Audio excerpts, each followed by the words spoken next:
But man, this all just points in such a bad direction, and it's disappointing. It's just really disappointing. It's I knew I would be disappointed, but it is on the level of a Greek tragedy that these guys had this mandate and this opportunity, and they're just fucking it all up. So recently, Dave Smith had a podcast where he talks about his frustrations with the Trump administration, especially in recent weeks, and I have a feeling I'm going to agree to some of the frustrations he's expressing, so let's watch and let's react. So the latest is that yesterday, Donald Trump, of course, because he's Donald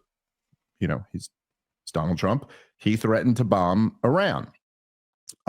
This was, I think, in many ways kind of the most serious sounding of his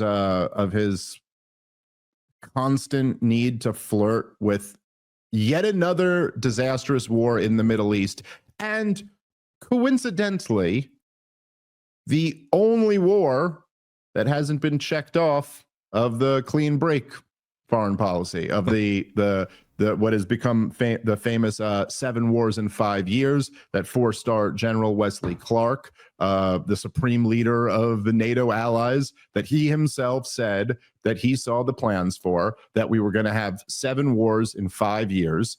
It obviously didn't happen in the 5 years, although there's actually quite a bit of evidence that they thought they would get this war quite a while ago. But they of those 7 countries, 6 of the wars have happened. This is the 7th. Iran happens to be the same. Now, of course, there is absolutely no political appetite for another catastrophic, disastrous war in the Middle East. Donald Trump won the presidency twice explicitly on distancing himself from that type of foreign policy. And yet Donald Trump continues to saber rattle toward this policy, which would be, again, as we both mentioned before, Rob, it would almost seem like, with Donald Trump just humiliating the Democrats and public opinion completely turning on the Democrats to the point that the brand of the party is toxic in a way like neither of the major 2 parties have ever been in my lifetime. And at that moment, you go, okay, there's probably only one thing that could totally ruin this and usher back in the Democratic establishment. And that would be another catastrophic war in the Middle East. This is so true. I'm so with Dave on this one. It's either a war that could sink it or an economic collapse. And Trump has more control over that, a starting of a war, launching of a war, than an economic collapse from the presidency. And there is no constituency for this saber rattling with Iran other than the Israel lobby and a few neocons out there who Trump supposedly destroyed politically. But doesn't seem to be the case because some crept into the administration and still exert foreign policy influence on it, like Mike Waltz, who we've talked a lot about in the last week. So Dave's right on here. Iran would be catastrophic if the U.S. was to launch a war against them. Only the military-industrial complex and the Israel lobby truly want that. And so, of course, that's what we've got to move closer and closer toward. It's really, it's astounding to say. Anyway, so Donald Trump, I have his quote here. He said, speaking to NBC News in a phone interview yesterday, Donald Trump said, if they don't make a deal, there will be bombing. It will be bombing the likes of which they have never seen before. Donald Trump is saying that they need now to make a nuclear deal, or Donald Trump will bomb Iran like they've never seen before. This comes after, and I'm quoting here from Dave DeCamp's article over at antiwar.com. Go follow antiwar.com. Go follow Dave DeCamp. They are the best. This is after the U.S. intelligence agencies, in their annual threat assessment, said that there is no evidence that Iran is trying to build a nuclear weapon. It's always the propaganda that they'll have the nuclear weapon in a year or two after they want to bomb Iran, and the drumbeat of war starts up against Iran. It seems that the 2003 ban that the Ayatollah put on weapons of mass destruction is still in place. Of course, we've heard endless propaganda over the years about how Iran is on the verge of building a nuclear weapon. And Benjamin Netanyahu was decent enough to give us a timetable on when they were building that bomb. They should have it in 5 years from 1992. But also they should have it in 5 years from 2003. And then also they should have it in 5 years from 2015. And then also they should have it in 5 years from 2018. Yeah. My guess is they're still 5 years away, according to Benjamin Netanyahu, but we're really getting there. We're getting really close now to this war, to fighting a war against a third world country that does not have nuclear weapons, does not have an air force capable of reaching the United States of America. In other words, poses zero threat to our country, but is an enemy of Israel in the region, and therefore we, I guess, gotta flirt with this war. The only way that they can sell this in the interests of U.S. security is to point to Iran's capacity to strike U.S. troops that happen to be all in the vicinity in the Middle East as part of the U.S. empire. So they're going to have to say, well, Iran can strike our troops, and they put their country way too close to our foreign military bases and troops that we sent there. It's so preposterous. Iran has no ability to affect America, to conquer it. They don't have an aircraft carrier, don't have a serious navy, don't have an air force. They don't even have a nuclear weapon yet. So this is just insane. Again, there's no security concern that would lead us to have to topple Iran. It's sheerly in the interest of the Israel lobby and AIPAC. This is not just an isolated statement, and I'm really not doing the thing where people just flip out over Donald Trump saying something provocative. This is much more than that. I mean, he is already continuing Joe Biden's policy of backing unconditionally Israel, doing whatever they want to do to the Palestinian people, even when they're violating the ceasefire that the Trump administration pressured them to put in place. We still have to back them. He's now openly, of course, put out the idea of ethnically cleansing Gaza on behalf of the Israelis. He has started bombing the Houthis for standing up to the Israelis. And now even though on that signal thread, as was pointed out by his own people, this is completely in opposition to everything Donald Trump stood for. I mean, down to the detail of on Tim Pool's show, he said Joe Biden was an idiot for bombing Yemen for the exact same reason that he's bombing them. And they can say what they want on that signal chat about the way to sell this thing is to be like, Biden was weak and we have to be strong. But the reality is that Biden was bombing the same group of people for the same reason, and Trump said it was stupid. Trump said, why are they always trying to bomb everything? Yeah, to clarify, Dave's referencing Pete Hegseth, who said that the way to sell this to the American people, this bombing of the Houthis in Yemen, is number one, he had bullet points. Number one is to say that Biden was weak. And number two, tie them to Iran. So this is why. This is where they're selling it. It's on behalf of Israel. And Trump denounced Biden for doing this in 2024 on Tim Pool, as Dave said. And he's been a charlatan on the issue. You know, Trump had the ability to just let his support of Israel, with which all distance essentially knew was there, not creep into these external wars. And it's just gotten too crazy. Up a phone, do some diplomacy. Anyway, he's back in there now, so that's changed. And, you know, it's just at a certain point, you do have to be honest about kind of the broader picture. I think there was a lot of excitement about Donald Trump's presidency. I think that this is the way I said it on the members only show the other day, right? And I think I pretty much still feel this way. But I basically said, imagine you could pick like 3 baskets, okay, for Donald Trump's second term. And in one basket, you would be like, these are the good things that we'll get out of it. And in one basket, you'd be like, these are the bad things that we'll get out of it. And then in another basket, there were like the question marks.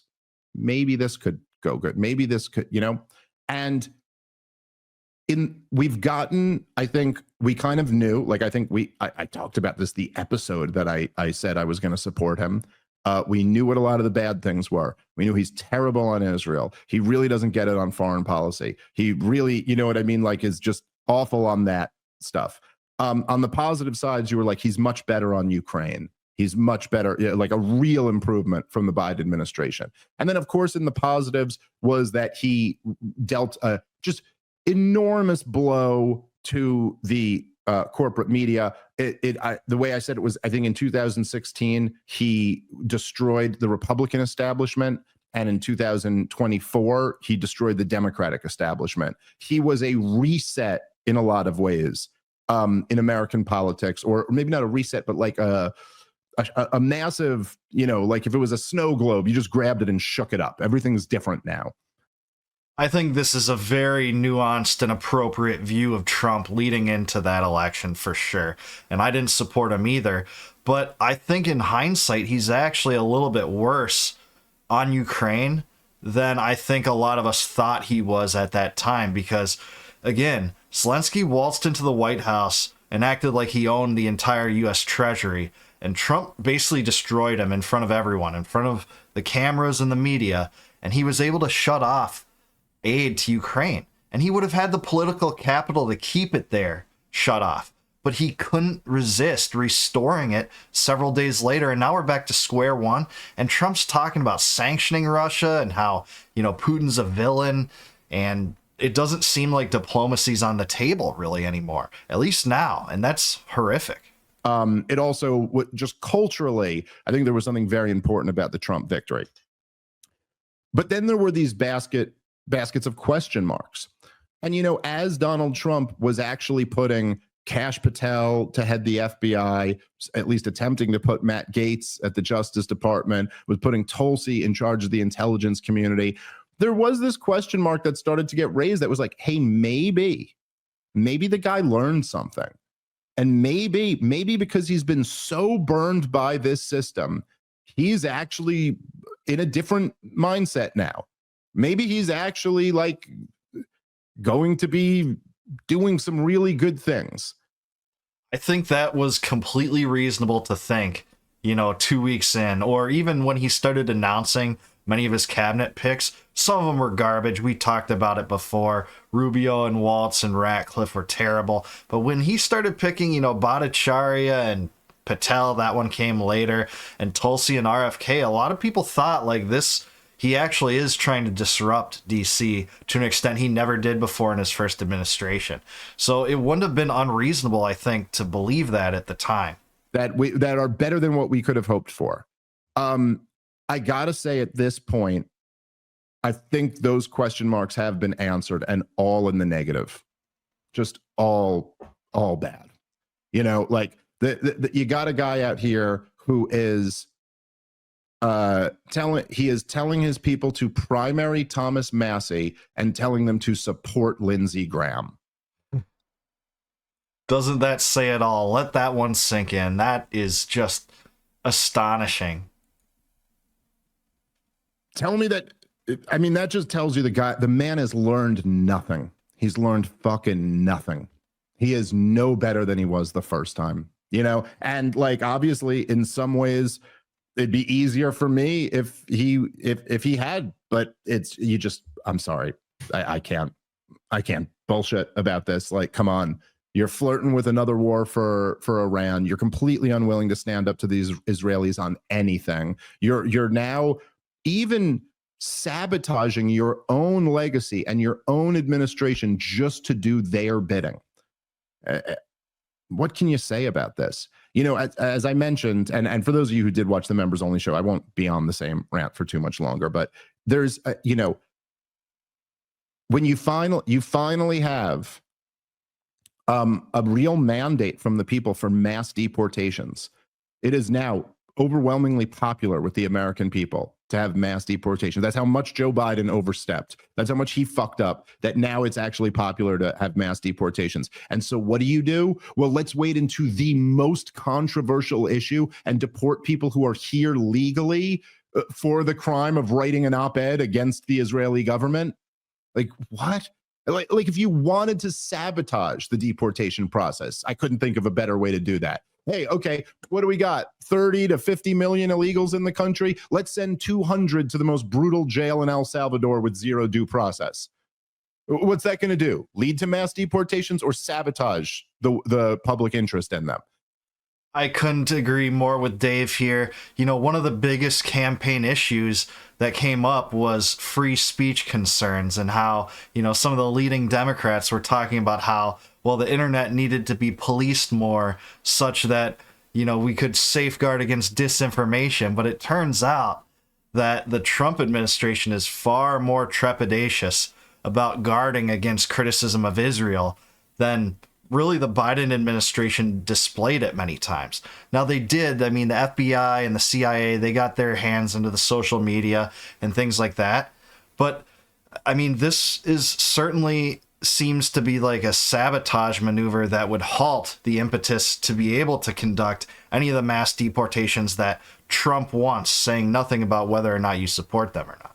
Which, by the way, are not happening. There aren't mass deportations. And I do look, I think I'm trying to be fair to myself here. But fair. I don't want to go easy on myself here or be overly hard on myself here. Like,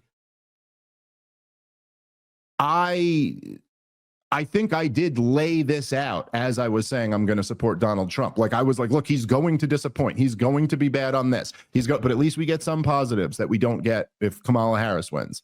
But at the same time, I also did champion a lot of the people he picked, and because they seemed better than the alternatives. I mean, I couldn't imagine whoever else the director of national intelligence was going to be being better than Tulsi Gabbard. I couldn't imagine whoever the head of the FBI being better than Kash Patel, or whoever the health secretary being better than Bobby Kennedy. But at the same time, you know, you got Tulsi, cheering on leveling an apartment building, literally as they're saying to him, hey, we traced Missile Guy back to his apartment building where his girlfriend lives. So we leveled the building, and she's sending like thumbs up emojis. And to be fair, if you followed Tulsi Gabbard, it might seem like that is not, you know, the Tulsi Gabbard that we knew from the Democratic primaries and things like that. But she has been pretty bad on Israel and Israel-connected wars, of which Yemen has essentially become. But still, the extent to which she seems complicit in this, the expansive warfare state, and pushing that forward and rattling sabers with Iran, it seems like it's a pretty big disappointment for a lot of people that supported her. And saying, job well done, team. Every time I hear from Kash Patel lately, it's never about the criminals in government anymore. This guy was on a goddamn media tour for 2 years. Everything he ever said was that there's all these criminals in the FBI. We got to get these people who committed all these heinous crimes against our republic. Not talking about that anymore today. Now he's talking about bringing down drug dealers and sex traffickers. It's like, okay, but that's not what you were saying before. Yeah, he famously said that he would shut down the Hoover Building, the FBI headquarters in Washington, D.C., day one, and turn it into a museum of the deep state. And I love the sentiment. Who couldn't love that as a dissident? All of us dissidents want the FBI totally dismantled and abolished. Of course, we haven't really seen much talk about that and how the FBI is full of criminals. He heads the bureau now, and he hasn't turned over the Epstein files as promised. And it's still not clear to me who's really culpable for that, whether it's Pam Bondi, whether it's someone within the FBI. I won't even claim that Kash Patel has the power to kind of control all the siloed departments of the FBI, the bureaucrats in the deep state that still have power that could be preventing that. But he certainly doesn't seem to be pushing very hard for that. And Bobby Kennedy is out fighting the real health crisis, which is anti-Semitism. So I'm just saying, looking around the room, looking around the administration at this point, you know, I think we got the positives out of Donald Trump that we would get. But man, this all just points in such a bad direction. And it's disappointing. It's just really disappointing. I knew I would be disappointed, but it is on the level of a Greek tragedy. that these guys had this mandate and this opportunity, and they're just fucking it all up. So anyway, just wanted to get that out on record in front of the whole audience, because I think, especially after, throwing my support behind the guy, I do feel an obligation to do that. Yeah, I totally agree with Dave here. Trump's first few weeks seemed like they had a lot of promise, especially dismantling USAID and Doge getting started. There were some big stories back then, uncovering fraud and waste, and the USAID dismantling wasn't even foreseen, so that was a real joy, especially if you're against the warfare state and the US empire and the military-industrial complex. That was a joy to see, but it has been so downhill since then. It's been the Epstein files not being released. It's been, this bombing of the Houthis in Yemen. It's keeping Mike Waltz on board. It's restoring aid to Ukraine. It's threatening Iran. It's threatening Iran with bombs after speaking about the merits of non-intervention on the campaign trail. And it's just a lot of saber rattling, and hopefully it's just rhetoric, but I don't even want the president issuing this rhetoric. I know it's Trump. I know he says bombastic things in the hopes of getting a better deal, and he famously did that in the real estate market. I've heard it a billion times, I know that, but I don't want the president to be that bellicose about foreign policy after acting like he wouldn't be that, because it's more bellicose than George W. Bush acted at some points in his presidency, and Obama.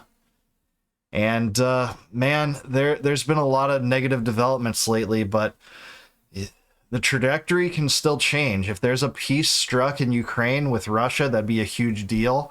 I don't like the trajectory that's gone on, but we'll see what happens. But I want to hear from you guys. Let me know in the comments below.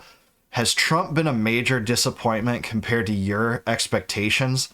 I'd love to hear from you on that. Until next time, though, no more war, no more debt, no more inflation, and no more empire. Take it easy, guys. Peace out.